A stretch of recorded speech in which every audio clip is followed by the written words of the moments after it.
Hi guys, this is Dr. Sadasivam once again with you.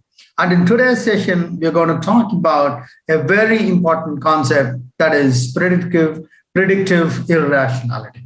Very, very important concept. Knowingly or unknowingly, we are seeing that in most of the advertisements, sales promotion schemes, we are seeing that. So whether you are a strategizer, whether you are a manager of an organization, whether you are a salesperson handling sales in your region, this concept is going to be very, very important for you. My name is Dr. A. Sadasivam. I'm MPhil in the degree of entrepreneurship, and I have a PhD degree in the area of management from Birla Institute of Technology, Mesra, Ranchi. And in today's session, we will be looking at some important concepts, starting with introduction to predictive irrationality. We will be talking about some of the psychological factors used in this concept, and we will also be talking about what defines rationality and how it affects our everyday decision-making process, and what is the difference between rational thinking and irrational thinking, and how some of those elements can be predicted, the effect of cognition in our everyday lives, and of course, we will be summarizing all the points learned after the session. And now, typically, our normal training sessions start with lots of interactions between the trainer and the participants. But of course, this is not a full-fledged training program. I'm just giving you a gist of a two-day training program in just 10 or 15 minutes. And in a normal training program, we take the participants through something called as a poll questions, where we ask the participants whether they have heard of this term or not. And one by one, we start decluttering some of the complexities involved in this concept. Now, as far as the psychology of consumer behavior is concerned, this is absolutely not new to all of us, because every day we are consumers buying a whole lot of things from the market, starting from your newspapers, your vegetables, your accessories, laptops, and a host of other things. You're all consumers. So generally speaking, how do consumers decide? What is the basis of their purchase decisions? You look at this concept, a lot of things are involved, right? From what to buy, where to buy, how much to buy, from whom to buy, at what prices to buy. Do they buy it again? If yes, buying it again from the same person, recommendation to others. All these are parts of consumer psychology. Now, as an introduction to predictive rationality, what does predictive rationality mean? Typically, this means that as human beings, we have both these aspects in our mind, both emotional and rational, especially things when it concerns human behavior. Now, what is the relevance of it? The relevance of it is marketers, even before designing an advertising campaign, they use these concepts in order to ensure that the consumers visit them, and not only visit them for their first purchase, but they retain those customers for life. So customers come in all hues, shapes, and sizes. Some are rational, some are irrational, some are emotional. But all said and done, irrationality can be predicted. How can it be predicted? We will be looking at certain examples. And before we look at some examples about predictive irrationality, we need to know about a very, very important person in this particular subject. So can you identify this person? I'm sure some of you who have done your MBA in marketing, you will be able to predict the name of this person. Yes, you're right. He's Don Arley. He's an Israeli-American professor, and he was a professor of behavioral economics in the Duke University. He earned PhD in cognitive psychology from the North Carolina University, and he taught at MIT between 1998 and 2008. So many of us path-breaking researchers in this particular subject, they have been implemented by various organizations throughout the world. Now, he talks a lot about it. In fact, he has written a whole book on this particular subject, It's very difficult for anyone to encapsulate the contents of the whole book into a 10-minute training series. But he typically talks about how people think, how they behave, how they use their existing knowledge, existing information in their purchase decisions, and to what extent they facilitate others in order to buy the same. All these aspects are dealt with in detail in this particular subject of psychology. So he talks a lot about how psychology is used in the field of consumer behavior, and he's come out with lots and lots of examples. So normally in a training session, we take each of these examples, explain one or two examples, and allow the participants to come up with their own examples, what can be best used in order to bring in a little bit of creativity and innovation in their respective areas of work, so that they will be able to do their sales job in a much better thing. So some of the examples taken from Don Arley's book is a picture like this. At the first instance, you will find that the one on the left is longer than the one on the right, but actually the sizes of both of them are the same. In a training program, what we do is we make the participants measure these, and then it is an path-breaking insight for them that both measure the same. But when you look from outside, they seem to be different. The left one seems to be longer than the right one. So many of us are fooled by such things. You can call them illusion to a large extent, and there are lots and lots of examples. So each of the concepts used in sales and marketing, they're also illusory, because all said and done, any marketing campaign, any advertisement campaign, they seek to change the mindset of customers. I also request you not to attach a bad connotation to this. Sales and marketing does not have absolutely any bad connotations. When we talk about these words like illusion, etc., some people might tend to take it in the wrong way, but please don't do that. Because by marketing and sales, it increases the consumption. When the consumption is increased, the demand increases, the supply increases, production increases. It leads to large-scale improvement in the economy from a macroeconomic point of view. So that's one, contribution to the country, and the whole country develops as a result of people consuming, demanding, and consuming more. So it's something done for the welfare of the country also. So don't attach any bad connotations to this. The second example he talks about is a very interesting example. We will be taking up these kind of examples in great length during training programs, which unfortunately I'm not able to explain in detail in a short, brief session like this. This was about organ donation, the willingness of the people to donate their organs. Like it was done in few countries like Denmark, Netherlands, United Kingdom, Germany, in which the survey proved that very few people are willing to donate their organs, some 4%, so 28% in Netherlands, 17% in UK, and 12% in Germany.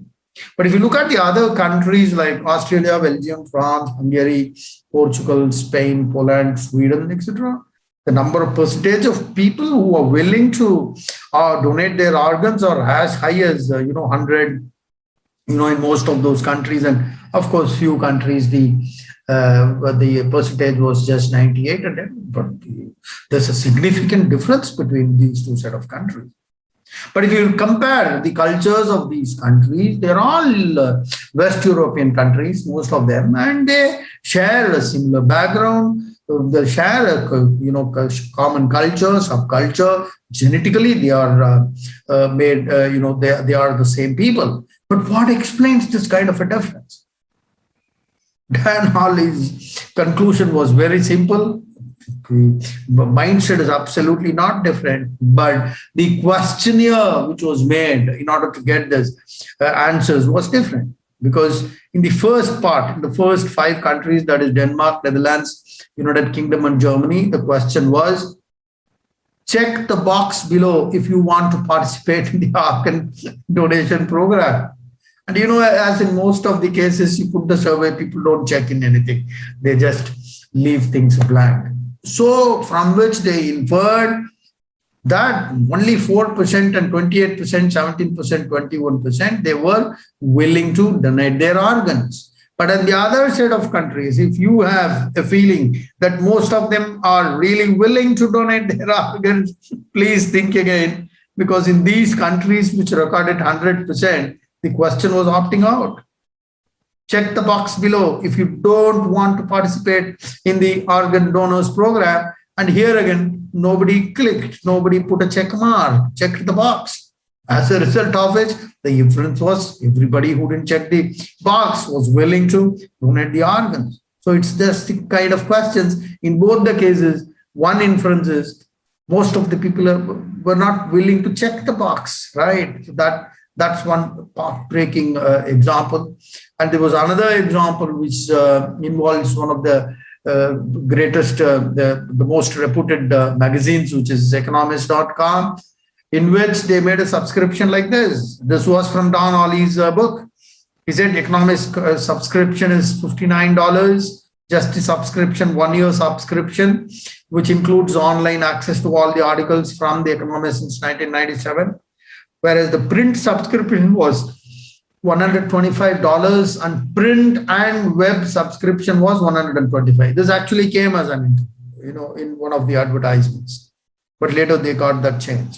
So initially when they did that, if you look at the Economist subscription curve, 84% of the people subscribed for print and web subscription, 84%. Only 16 people subscribed for this. What explains the difference? Example is very, very clear. When they made it like this, without the print subscription price, only this and this, look at how much their preferences have changed. From 16%, it went up to 68%. And for the print and web subscription, it went down from 84 to 32%. Now, if you look at this particular concept, this print subscription has no meaning at all. It does not serve any purpose. But the introduction of this particular factor in between, you can quickly see how much it has played an effect in the overall subscriptions. It has increased, it has decreased, increased from 16% to 68%, and it has decreased from 84% to 32%. So how much these kind of schemes, arrangements of schemes can matter in the final business outcomes is for all of you to see. Right. Same thing you can see in cinema, movies, theaters when you go there. You find a small box of popcorn costing 120. You find a medium one, which is far bigger in size than this, which is available at 140. But when you go for this big, the big one is available for 150. So most of the time you will find that this is what is getting sold. And that's the objective of the man who is running the outlet also, because he doesn't want to sell this. His original intention is to sell more of this, and they meet their objective by placing other components of the advertisement in these ways.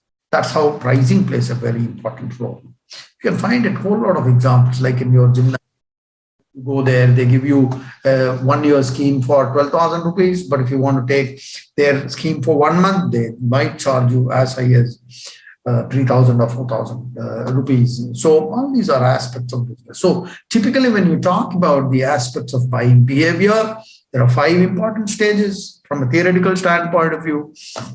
And those are stages pertaining to when you recognize a problem, and then how do you search for information, then how do you evaluate alternatives, then finally you arrive at a purchase decision, and then of course after purchasing you have a post-buying behavior. So in this psychology of consumer behavior, everything is important, starting from rationality in buying behavior, your emotions which are involved in the buying behavior. So what defines rationality? Rationality is quantifiability. There's a lot of relevance in sales, marketing, strategy, and everything to do with seller-buyer perspectives. So basically, human beings are very emotional, and emotions do strike a chord. Look at this advertisement. In fact, I showed this advertisement in one of the training programs We did for Hindustan Petroleum, and guys, all of them liked it. This is a very, very emotional advertisement. This is Gillette's advertisement, talking about a father and a son and why a good shaving blade is required. You know,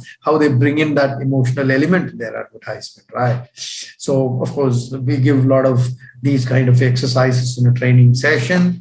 This is just a synopsis of what we cover. And most important, we cover a lot of appeals. It's not just one. We talked about this personal, emotional appeal, but you have various appeals like personal appeal, scarcity appeal, social appeal, statistical appeal, fear appeal, endorsement, romantic, youth, adventure, popularity, brand appeal. These are some of the appeals that most of these advertisements focus on. And it's not just advertisements, even in your communication with your customers, depending on who the customer is, depending on what product you're selling, the salespeople, professional salespeople can use all these appeals, but they need to be very judicious in the use of all these. Otherwise, all that will turn out to be a very artificial sales talks, as a result of which you will not be able to touch the heart and mind of the customer, which is extremely important. So the degree with which each of these appeals need to be used is what is extremely important. It's like adding salt to your food.